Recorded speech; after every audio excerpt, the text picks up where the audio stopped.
What's up, party people, to another episode of Who Asked You Podcast. I am your host, Duty 2 Groovy, and today I just want to, tonight, early morning, I want to talk about something that's kind of been bothering me.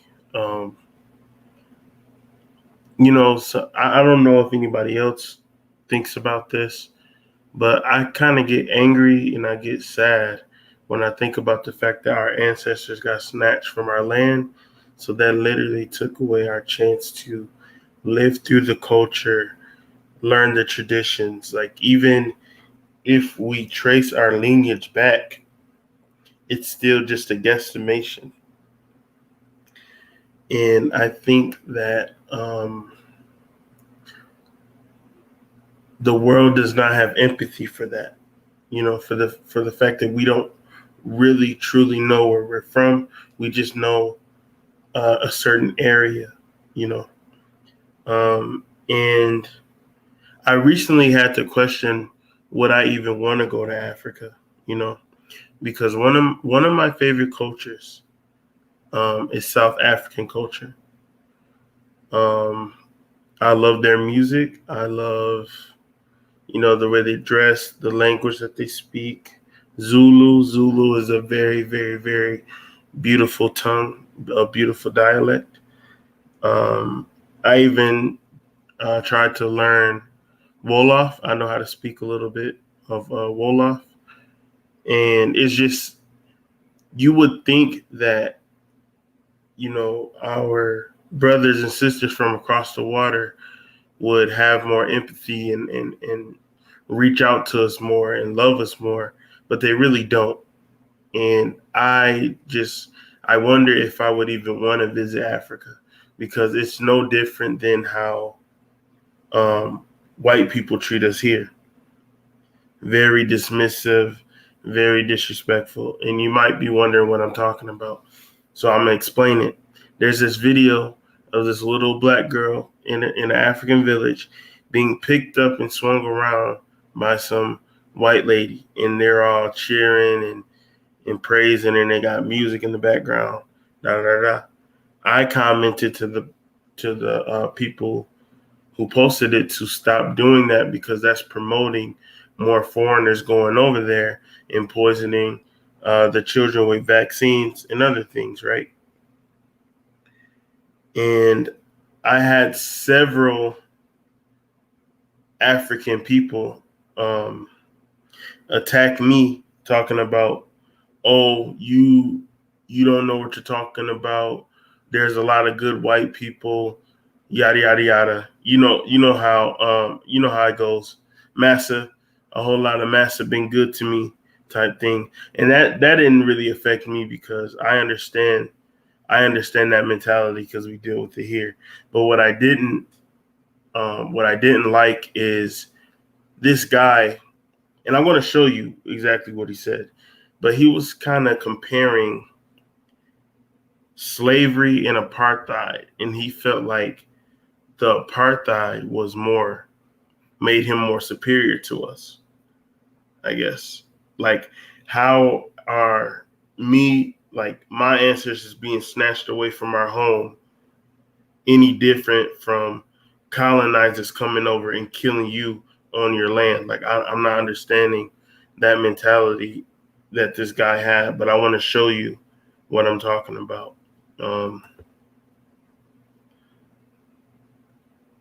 Here, let me see. Hopefully, hold on, let me check back to make sure y'all can see that. Okay, y'all can read it. Okay. So he said, Black South African living in Canada, Ahmaud Arbery. He called me Ahmaud Arbery. And we all know that's the kid who got hunted down and shot, the young man. The difference between us is you're descended from slaves.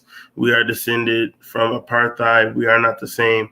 Have an Emmett Till Day brother, in quotation marks, right? And why would your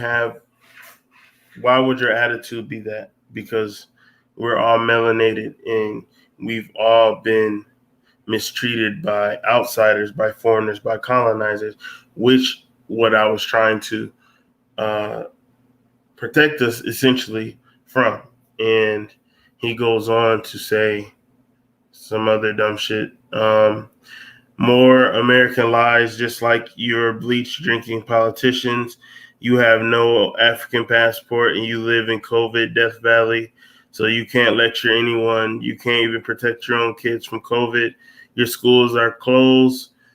Wena uku luma isu kosa. What he's saying is you don't really speak kosa.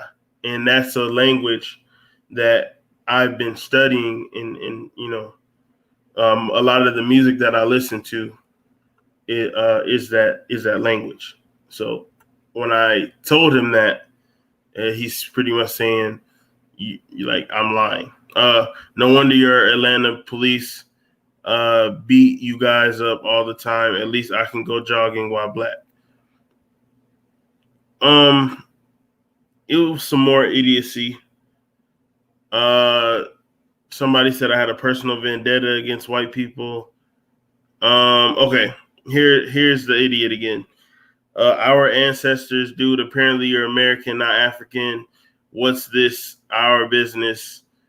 Hi, Bo. You're welcome to visit Africa, but where do you get the idea you're anything like us? Do you speak Yoruba or Swahili or Zulu? No, then it turns out you're one of the foreigners you're telling us not to trust. Americans lecturing Africans again from the COVID capital of the world, no less. Ha ha, Karambe. And like, I'm not understanding, like, okay. Yeah, I'm really not understanding that attitude. I just don't get it. Yeah. So would it be, I share that, and I'm making this live because it's going to be short, but I say all that to say, what would be the point of going to the motherland if our so-called brothers and sisters across the water feel like we're inferior to them? Like what would be the point of it? Would go from other skin colors hating us to our own people hating us. Like, like, if a lot of Africans feel that way, then I would never want to go because it would be no different at all. I'm looking up something real fast.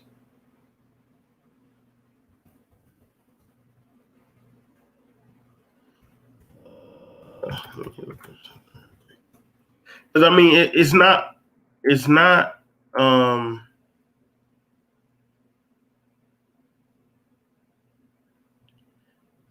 Okay.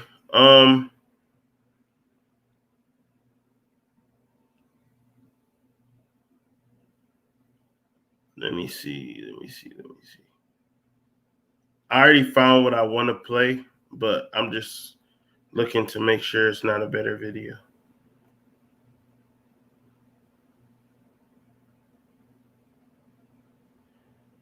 That one's too long. Okay. I will pick a news clip. I'm gonna. Hey, what's good? What's good? I'm gonna play a short news clip because I found something that's interesting, but it's too long. So I'm just gonna play a news clip real quick. Florence Villeneuve is back with us in studio. Hi, Florence. This annual phone-in, basically, by Russian President Vladimir Putin, getting a lot of coverage? Getting a lot of coverage in the Russian press. First of all, as you can imagine, Putin faces the nation. That's what Moscow Times says. So he answered questions from journalists and members of the public. 55 questions in total for 3 hours and 58 minutes. Quite a long time, but it's 15 less questions than he answered last year and 30 less than the record he sent in 2013. He answered 85 questions in 4 hours and 47 minutes. That must have been quite a long call in there. Now, he answered questions on the economy, on Ukraine, and of course, he also mentioned the threat posed by the Islamic State. Now, the Wall Street Journal has a photo of him on the front page of their paper today, saying that he wanted to portray himself as a man of the people, and you can see him here taking a selfie with some young Muscovites here, and you can see he is planning to get down with them, according to the Wall Street Journal. Gosh, it is really a marathon phone-in, answering everything from, as you say, those important topics, like, I guess, down to, I believe one woman rang in asking him to convince her husband to get a dog. However, throughout this marathon session, he remained defiant towards the West. That's right, absolutely. He let's take a look at China Daily, because they mentioned comments he made about the economy. You can see here, he says that the West's sanctions are actually a blessing. Now, he sought to portray these sanctions, so punitive measures over the Ukraine crisis, as a blessing in disguise that actually only helped the government and the central bank. So quite a defiant Putin there. Now, The Independent today, the British paper, is critical of the comments that he made on Ukraine. You can say they talk about him having a blithe take. Shout out, Kiss. It points out that he was deadpan and dangerous. His annual phone-in offered no prospect either of a solution in the Ukraine crisis, or more in general, a thaw in relations with the West. The Independent says that relations with Russia right now are currently at levels reminiscent of the frostiest periods of the Cold War. Okay, well, let's move on to South Africa now, where police are cracking down on a wave of violence against foreigners, which has left, I believe, 6 people who killed this week. Absolutely. Now, you can, of course, read a lot about that in the South African press. The Mail and Guardian comes back on that wave of anti-immigrant violence. So it started 2 weeks ago in Durban and has since spread to other cities. Now, the president, Jacob Zuma, has condemned the violence, saying the attacks on foreigners and the looting of their shops really violates the values of South Africa. And you can see here, the Mail and Guardian says that South Africans are not generally xenophobic, and he called for them to promote social cohesion. It's not, however, sadly, the first time that there's been such an outbreak of anti-foreigner violence. That's right. Now, several papers are coming back on this. I pulled out one from Quartz, which is a US-based digital news outlet. Now, these kind of violence against foreigners, they tend to happen quite frequently, especially because there's a huge unemployment in South Africa, 25%, widespread poverty, glaring income disparities. But what's interesting is the violence targets foreigners from other African nations. And so Quartz wonders, why are Black South Africans attacking foreign Africans and not foreign whites? It's a very interesting article. I definitely recommend reading it. And it points out that at the heart of the question is the very loaded meaning of the word foreigner. In South Africa, foreigner is often used pejoratively to refer to Africans and Asian non-nationals. Other foreigners, particularly those from America or Europe, are often unnoticed and lumped with tourists or called expats. So you can the article actually has a very interesting take on this, and it says more than xenophobia, what we're seeing here looks a lot like Afrophobia.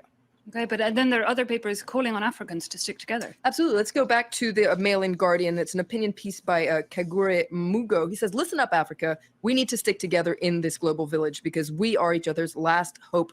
Quite frankly, the rest of the world doesn't really love us. Even our fellow BRIC countries, Brazil, Russia, India, China, even the US, we're still the kids on the playground who no one wants to play with.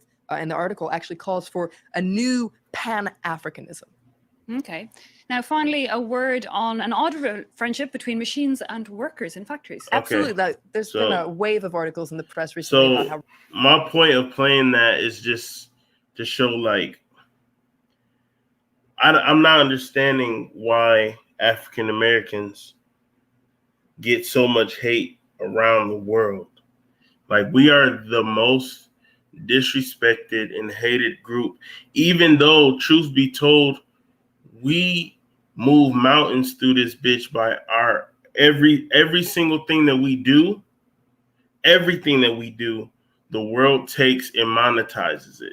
Even Africans, we have Africans who rap. We have Africans who sing R&B. They dress how we dress. We literally tell the world what to do, and yet we are the most hated. And I just don't understand it, and it pisses me off because it's not our fault that we got snatched, that our ancestors got snatched. We didn't ask to not be a part of our heritage and be able to live where we from. But like, we didn't ask for that. That's not our fault. And then it's such a slap in the face to those who got kidnapped for them to praise the same colonizers, the same foreigners that's there now. That's there now. And I watched a video where the Africans were living in slums, and right over, like across the way, it was just rich looking houses, really nice stores and everything. And guess who were living there? White people. And yet they brag and boast about how their economy is based on foreigners. And it's like, y'all have all the resources.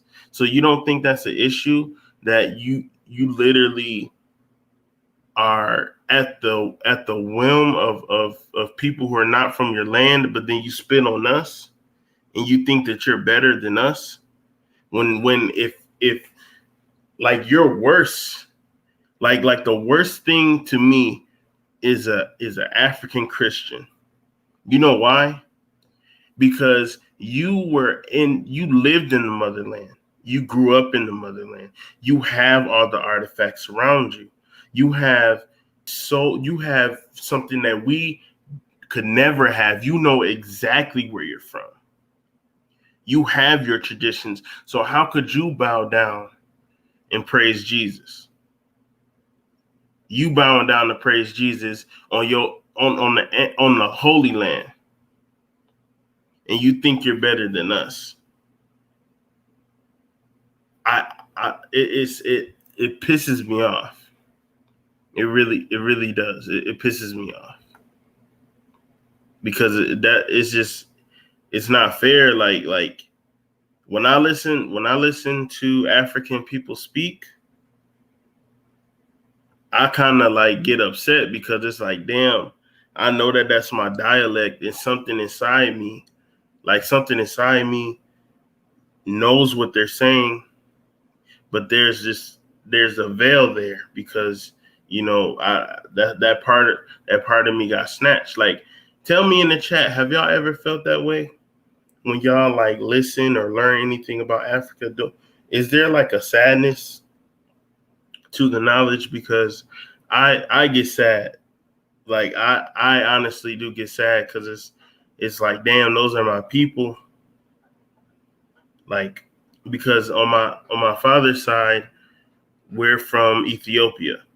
That's where our lineage is from. As far back as we know, that's where our, you know, my dad's side of the family is from, Ethiopian. I couldn't have a conversation with the Ethiopian if I wanted to. Not in the dialect. I wouldn't know anything. And it's a shame to think that if I was to move or visit Ethiopia, that I would be disrespected by my people and looked down upon. And I kind of wish that I could have not a debate, but a conversation with a South African to try to understand what is the issue. Because I do know that, because I talked to somebody, I talked to an African immigrant sometime last year, and I remember him telling me that, and I knew this already, but for him to confirm it, I was like, damn, that's fucked up. They literally get shown like a video of all the negative stereotypes of Black people, like when they come here. So they already have a preconceived notion. But if Africans use their brains and made the connection that, well, they did get snatched from over here, so anything that their oppressors say about them, it can't all be all the way true. Yeah, Lisa's Real Spill says, every time I meet an African, they have a very dismissive attitude. Yeah, I mean, it is kind of like, oh, they're American. Oh, you know what? I'm gonna play this clip of Godfrey, real quick, and then I'm gonna end it because I just wanted this to be short, but I just had to get it off my chest because it was pissing me off. I'm not gonna lie. White people do that when they pretend like they don't know what the hell you're saying. Like, he knows exactly what Godfrey is talking about. Like, I don't know why they do that. But anyways, he said that they think we don't like them, but that's furthest from the truth. Every Black person I know, well, most Black people that I know, I should say, because I don't really converse with every Black person that I know, but we love Africa. We wish we were there. We don't like the fact that, you know, our history, like, and we can't ignore the fact that all of us weren't snatched away from Africa. I think that's like a big misconception, but still, African, like, for them to have a whole word for us, Akata, like, I would wear that with pride. You feel me? Because let's be real, that's like an African version of nigger. Like, I'm just gonna say it like that. It's fucked up that we get so much hate in this world. It's fucked up. But you know what? Excuse me. I still love Africa. I still love my African people just as much as I like the hood nigga who would want to rob me. I still got love for him, you know? Yeah, I do. I think that they were lied to, but I mean, yeah, because we grew up, okay, before you gain consciousness, right? All you have is images of starving kids from infomercials and sad music asking for donations, right?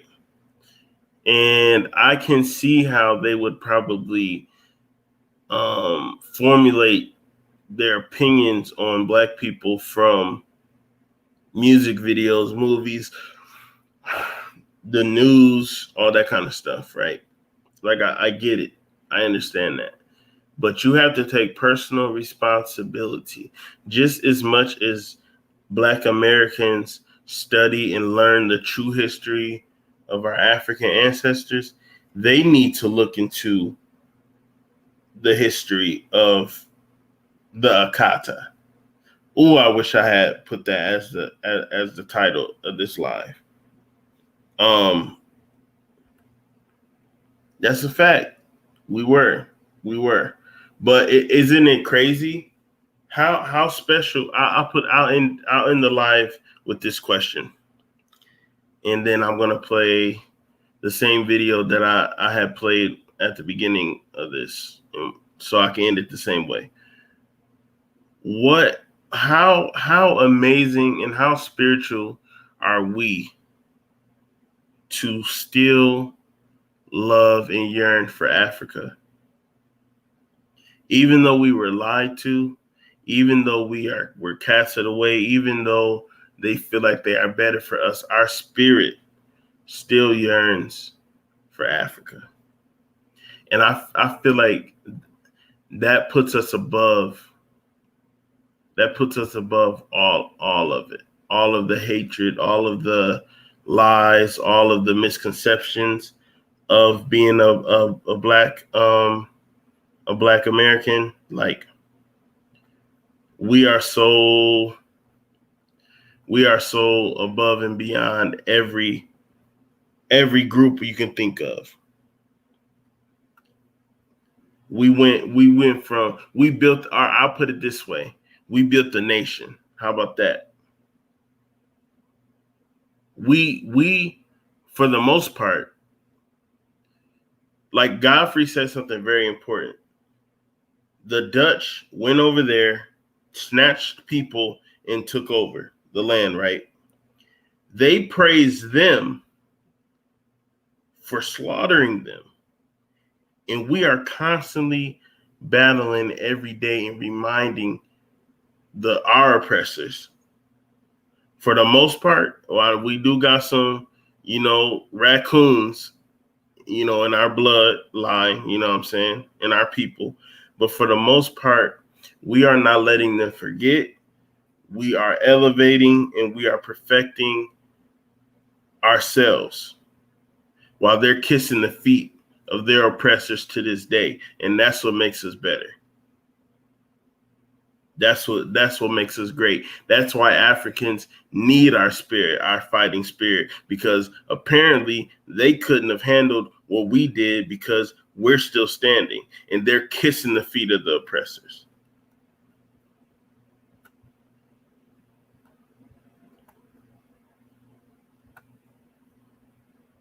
So I'm going to end it the same way I started it, and I want y'all to have a good night. Please like, share, and subscribe, and let me know in the comment section, how do y'all feel about what we discussed today?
Shot.